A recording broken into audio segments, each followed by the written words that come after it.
First time on the West Coast, aerospace engineers will attempt to land a SpaceX rocket back on Earth at Vandenberg Air Force Base. KSBY's Asia Gore spoke with an expert on rocket science and joins us now live with what we can all expect. Asia?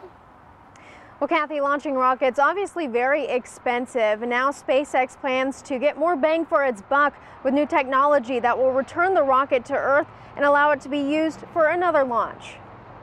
3, 2, 1. Just last month, SpaceX launched a Falcon 9 rocket from Cape Canaveral Air Force Station in Florida, sending the Telstar 18 Vantage satellite into space.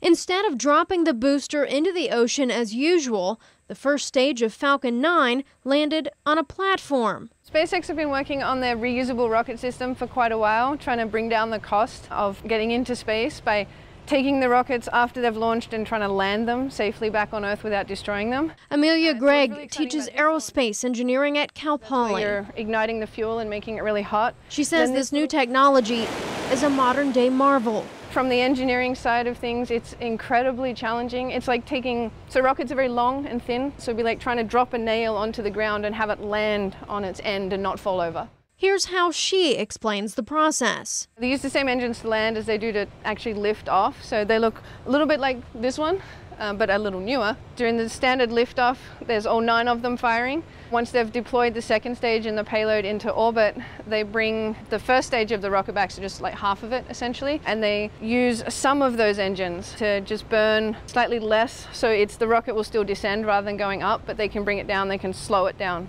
as it's coming and use it to control the landing. Soon after its launch, the Falcon will return to Earth, where it will be refurbished and used again in the future.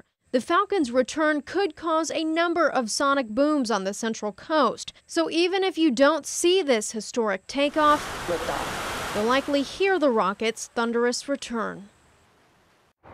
Greg says she plans to attend the launch, and I'll be there in Vandenberg as well to bring you the sights and sounds on the weekend newscast Sunday night. Live in San Luis Obispo, I'm Asia Gore, KSBY News. We can't wait. Thank you, Asia. Now, the launch was originally set for Saturday, but is now scheduled for Sunday evening. SpaceX will be watching the weather closely. So what will that weather be like during the launch window? We're going to check in with Dave in just a bit.